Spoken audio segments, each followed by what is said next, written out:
talking about Ben Clatterbuck. Hello, hello, hello. Hello, hello, hello. Did you see my new lights? They're fancy. Yeah. You did a good job putting those up. Well, are you going to make me confess in front of all these people, all these social media?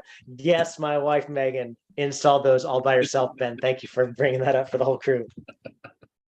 Oh man, coffee experts, good to see it. Here's the thing: is stay in your lane, right? She enjoys doing that stuff. She's good doing that stuff. Ben, just because you picked on me, let's tell your story now. How was your last install of a lighting fixture in your household? That is not something I want to get into. I choose to keep my private life separate. 45-minute project takes what, 3 hours and 45 minutes the whole Stay in time. your lane, right? It's about staying in your lane. Ben Clatterbuck is amaze balls when it comes to operations, when it comes to keeping things on track, when it comes to making good decisions, when it comes to pulling together all the tech behind an operation, when it comes to leading teams of 150 plus. Ben Clatterbuck's and all that stuff. You don't want Ben Clatterbuck installing something in your ceiling. That's not what you want him to do. You know what I'm saying? There's a Because, reason why they stopped letting me do it at roasters. They're like, well, dude, you the, don't do this well. the reason why they started doing with roasters, and Drew can probably agree with this, was because you use duct tape. You know what I'm saying, right? I mean, Drew, was that Ben, the classic Ben Clatterbuck fix or what? Duct tape or a black Sharpie if you need to fill some color in somewhere. I used all the tools that I have in my tool belt. That's it, because that's all you can do. So stay in your lane. That's all I'm talking about. Stay in your lane. Oh man. Oh, Drew Moody, how you doing today, brother? I'm doing excellent. It's been a good day. I got a little. I was gonna say some sunshine on my skin, but I can't. That's not necessarily true, right? I got some cloudiness on my skin. I was outside for a little while. It's a beautiful day. We saw some breakthrough today. That was pretty awesome. I saw some breakthrough sunshine. I'm like, oh, I've missed you. I remember what you used to look like. You know what I'm saying? It was one of those. It is weird when it comes back. You're like, oh, this is what I've been missing in my life for the last 3 weeks. I didn't realize Mhm. that. Yep. Drew, you're out looking at some locations today, looking at some different I know you're doing some work like that right now currently. Oh yeah. Yeah, I was doing a walk around for structural damage or improvements we can make on some buildings. So it's nice to just be out on the town, and being able to drive from place to place instead of sweatily walking from location to location like I was in Belize. So I think I told you, Aaron, I feel like a super achiever here because I feel like I can do so many things because I have a car and a stable internet connection. I can do 1,000 times the The amount of things you things I take can for do. granted, the things you take for granted. And yeah, exactly. I got a big I, fridge, that's nice. right. Not just a college dormitory fridge. Exactly.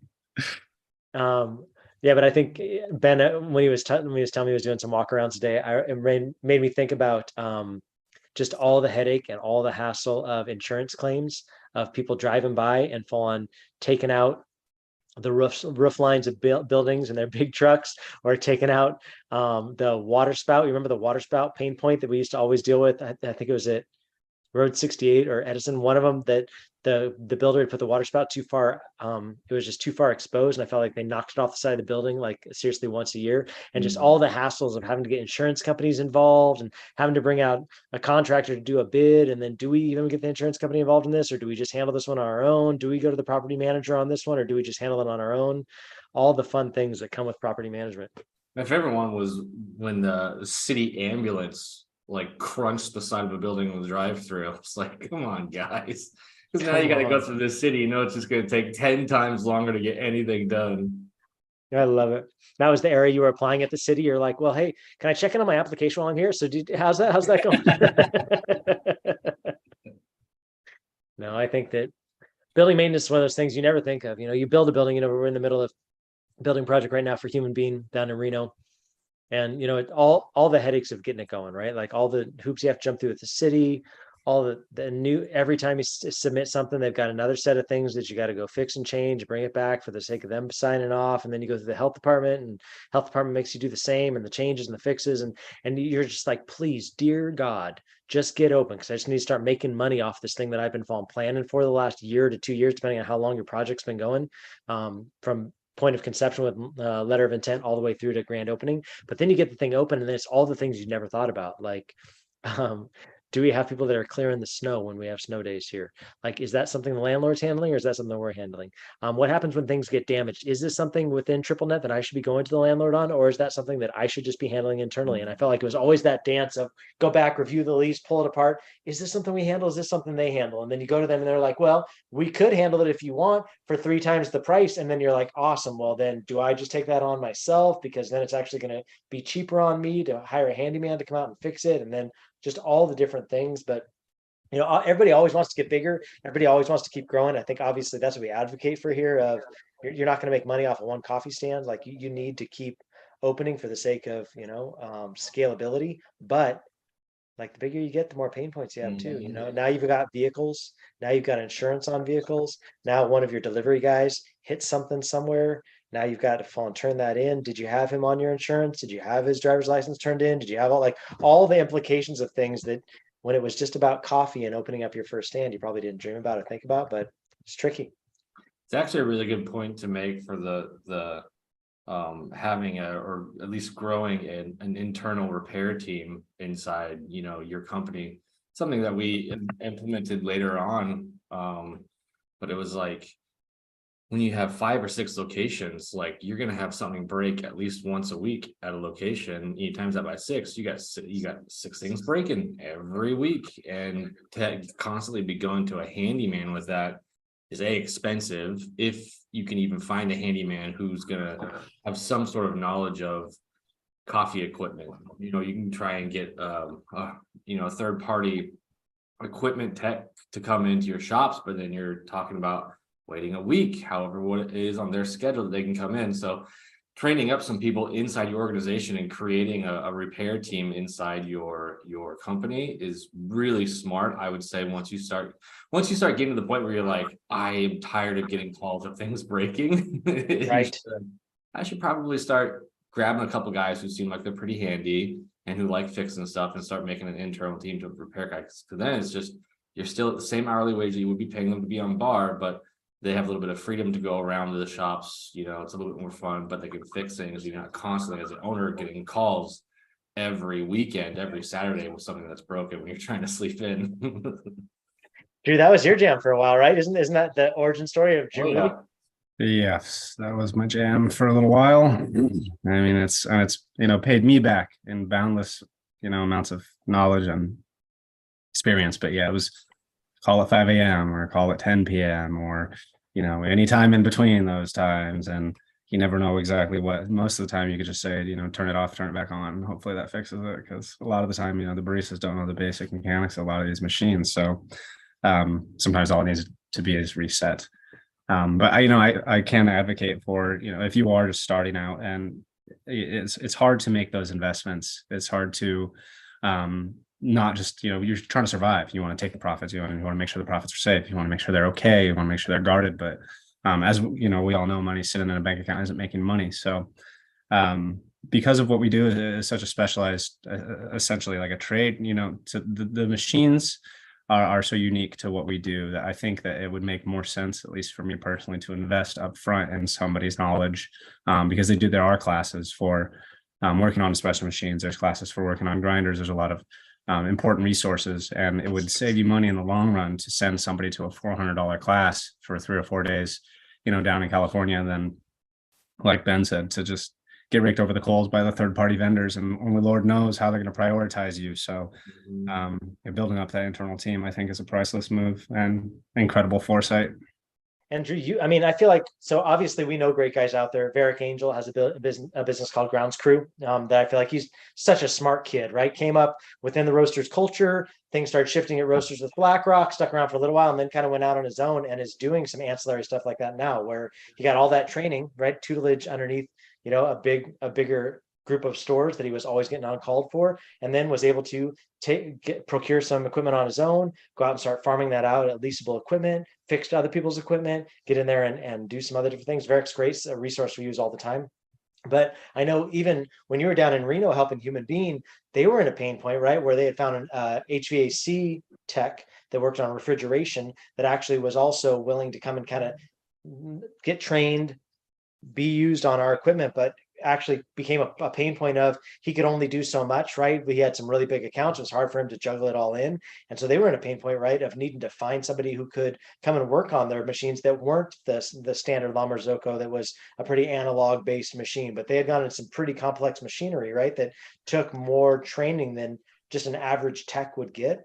And so you did a bunch of research on, okay, who could we find around here that would do that? And you even considered bringing in Varick, right, quarterly to maybe do some quarterly maintenance. And then I think they've actually figured out a way where they can work with HB Corporate to be able to get some support from them, from the internal tech there on machines that they recommend. But I know it hasn't been easy. It hasn't been easy just to like hamstring something together for Human Being Reno. And I think there is a lot to be said for, can you find somebody that's handy, that works for you, that could start as a barista, that maybe is looking for some additional hours, that you could have start tinkering, because I think that's what it's going to take, right? Is some tinkering.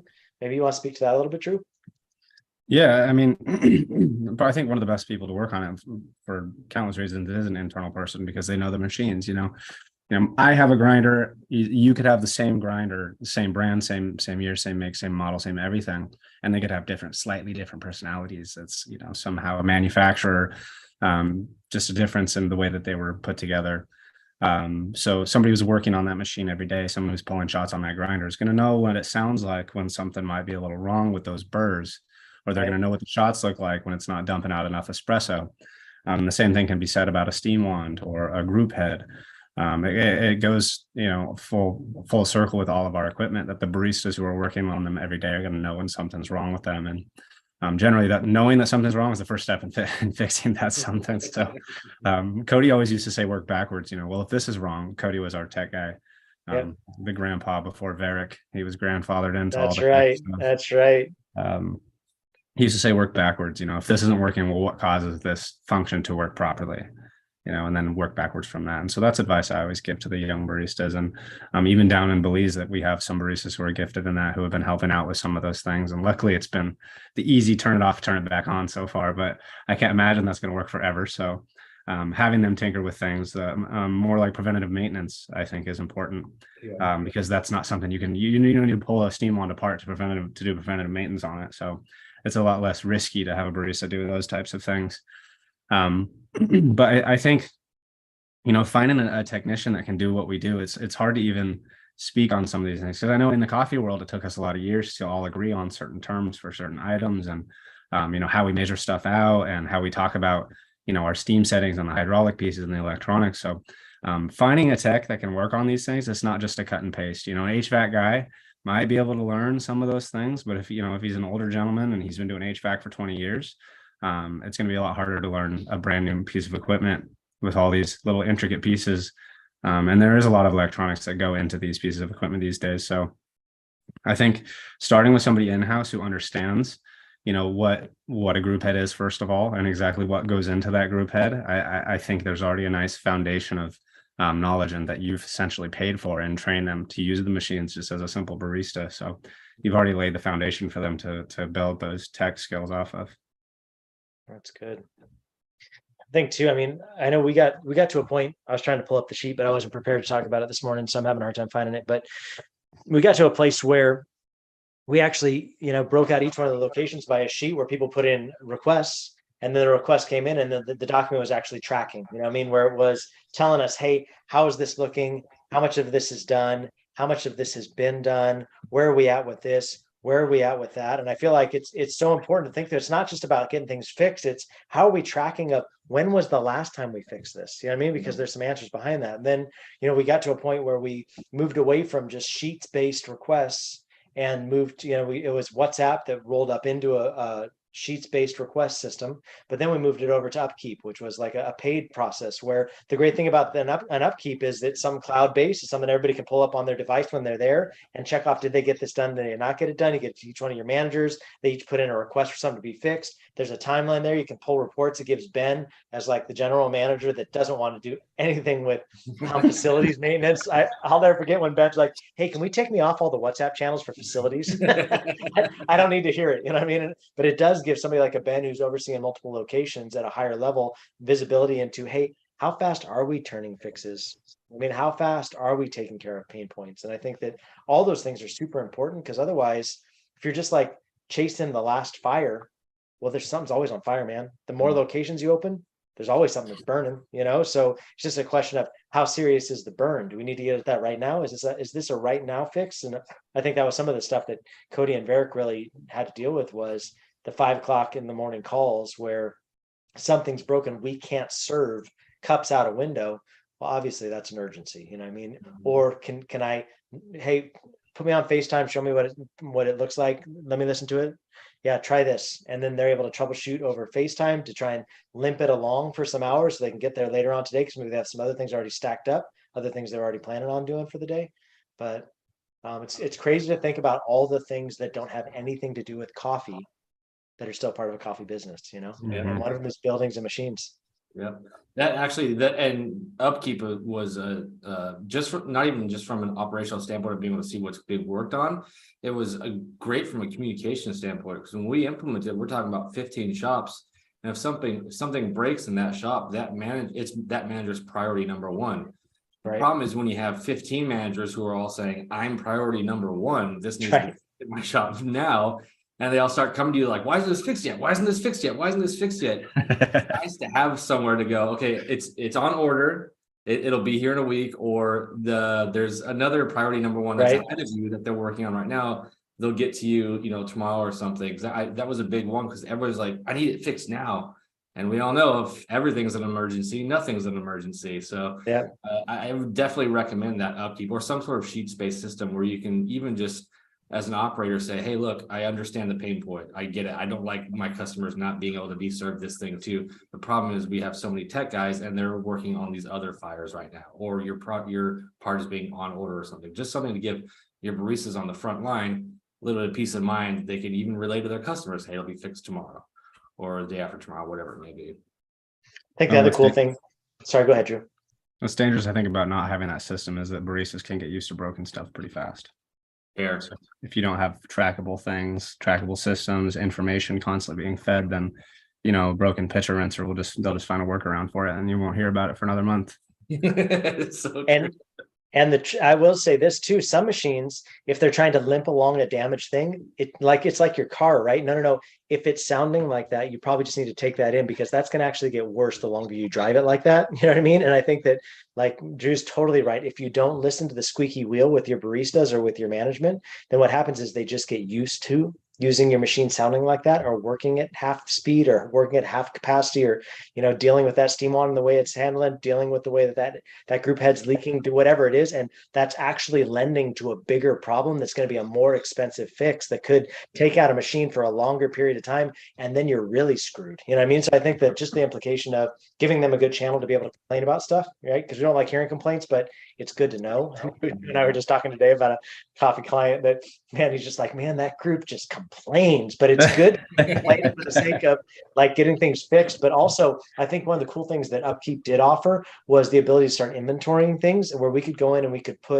assign SKU numbers to pieces of equipment, and then start tracking where that piece of equipment had been last. Because we all know, like, the more locations you get, sometimes you'll pull a piece of equipment to go be worked on, you'll put a new piece of equipment in, but like, it's really nice to have asset tracking to figure out, hey, where did this machine come from originally, and what were the parts and pieces on it? Like, and we got to a place with roasters where we started buying everything only in family groupings, where no, we only buy this kind of espresso machine. We only buy these kinds of grinders. We only buy these kinds of blenders, because then when you buy parts, you're buying parts that work for everything instead of parts that only work for some of your things. And then it turned into a complete hassle at the beginning for Cody, because he was trying to keep inventory of all these different kinds of parts for all these different kinds of machines. And then if you're not even tracking where those machines are, or if those things get taken out and put different places, it's just a total nightmare. Because then the worst thing that could happen is you've invested all this money in these parts that then become obsolete, because nobody knows what happened to that machine, or where it ended up, or where it's at right now. And then you've got all these parts that you end up just throwing away, or maybe selling if somebody's that ambitious, But I know when we moved locations when we got the new headquarters building, and we moved out of what we had been using, for headquarters, like, there was a lot of decision of, I have a lot of parts, I don't totally remember what these all were for. Like, what should I do with these? And then it's just money that you might as well just light on fire and fall and watch, like, just exit your building, because you don't have a good inventory system. So I think, as you're thinking through, as you grow bigger, I would really advocate for trying to think with the end in mind. How can we inventory things? How can we buy uniform machines? How can we be thinking through parts in a way that's smart and by quantities? Steam wands are going to be steam wand repair kits that's going to be something till the cows come home. That's just how it's going to work, And how can we buy at bulk at better quantities? How can we buy burrs at better quantities? How can we buy all these different things at better quantities because we have uniformity across the machines? Yeah, not only that, but keeping track of when your tech uses the last one. I mean, there's nothing worse like a shop loses a diffuser screen, a tiny little $1.25 part, and your tech guys aren't up on their inventory, and all of a sudden there's no diffuser screens, so they have to go and order them, and it's the stupidest little part, but that group heads down on your machine. And Wes used to get so pissed, because it's so easy for somebody just to fall and clean out their puck and fall, and then the screen's in the trash, and then it's exactly what you just said, and then we're totally behind, and it's going to take a few days for us to get those, and then that's going to affect how many cups are going out the window at the right speed. It's all the little things you don't think about. So true, and I think that's where it's good to, if you've got an internal person that you can start training up in a system like that, so they're, as you're growing as a company, they're also growing and expanding. I mean, it's not difficult to keep inventory on parts for one location. That's simple. You got one machine, 4 diffuser screens. I know when one's gone because I see only 3 left.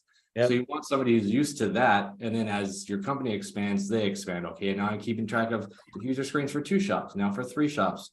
So as they're growing with your company, they're getting better at what they're doing. Hopefully if you're training them well and keeping them in their position well, so that when you are that 16, 20 locations, you're not like, holy cow, I need to go find an inventory manager, and I'm gonna have to go to market, end up paying this guy, $150K a year, because I'm having to train somebody from coming into our company at nothing. So train this kid up while you're growing as a company, and you may not have to pay him $150K a year. You might be able to pay him a little bit less than that, but he knows the ins and outs of your company, or he or she, and inventory management. So it's just smart, like Drew said, make that investment early, even though it hurts a little bit upfront. Yeah. Well, and let's face it, if you're an entrepreneur and you started a business, you're a powerhouse. You can do a lot of stuff. You can work very, very hard, and you prove that to yourself. But it doesn't do away with your limits as a human. So go easy on yourself and give some stuff away. Not just gratefully, but with a little bit of attention to it, and paying attention to who you give it to and how you give it. Because in my personal experience in leadership, I do things my way. I've learned ways, I've learned bunches of ways, and I'll do things my way, but it's not always the best way. And so I think I have, I'm going to use my tracking system. My tracking system's the best, and someone introduces one that's just better.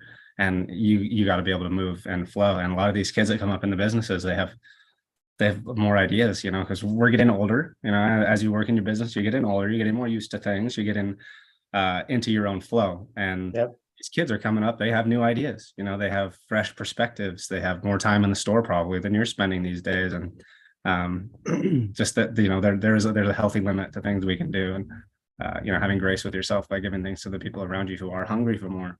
I think it can really catapult you forward, rather than we like to do everything, but sometimes it holds us back. I think just being real too about what are you good at? Thinking back to the Wes example. So Wes had grown this business up from just 1 store, to 2 stores, to progressively, by the time he was selling, we were at 15 stores in a roastery. I think that so Wes was the fixer at the beginning, but really more than a couple stores in, is that what Wes should be doing with his time? And in all honesty, I don't even know that he was really that good at it. He just kind of figured stuff out, you know what I'm saying? But you don't really want him really doing that, because that's not what he's doing it all the time. And so, he could probably jimmy with something to get it to work, but let's train somebody, to Drew's point, let's get somebody trained who understands these machines. They fix it right the first time, rather than jimmying something that could lend itself to a bigger breakdown downstream. Let's get it fixed the right way. And let's keep Wes in his brilliance. Wes's highest brilliance is not working on the espresso machine. I don't care how good he is at it. If he's the owner of the business, he shouldn't be the repairman without days to end that. Let's think about where could we use Wes's strength the strongest, or whoever your Wes is, whoever it is that owns the business that you're running. I think that each one of us should be finding our brilliance and be humble enough to realize, I don't need to know how to do everything everybody knows how to do. I need to be smart enough to find somebody who knows how to do it and make sure that the numbers pencil, and like Drew, you and I were talking about it a little bit earlier, affirm that person, build them up, like encourage them in their growth. Like don't just slap them down because they don't know what they're doing. I remember Cody went out, one of his first installs at a third party was at the community college at right there across the street from Pasco. Mhm. And he went over there and they were installing a machine in their library or whatever. And they wanted to use our beans and they wanted Cody to come in and help with the install. And he was so stressed because he had never done an install like that before. And I remember I had the meeting with him right before and a meeting right after. And he was like, man, he just felt like he had messed up this or that. And I'm like, bro, you never know.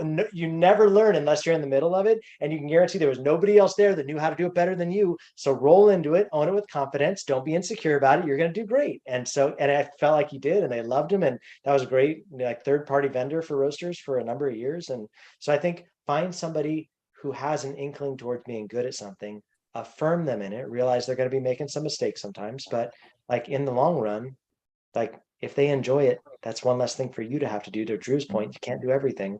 Find the things you're good at and then create opportunity for others to be good at things too. I think that's the magic of indie coffee in my mind. Yep. Yep. You'll find those guys. They'll pop up on their own. As soon as you start needing some handyman projects done around and somebody says, hey, I could do that.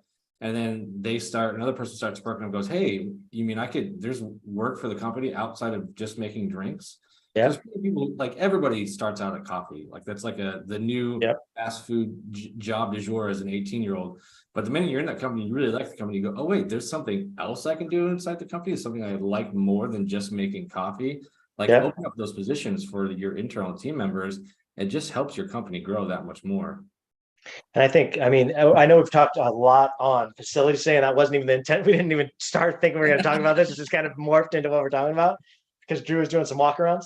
But I will say this is it's not just what Ben said is so true. It's not only just facilities.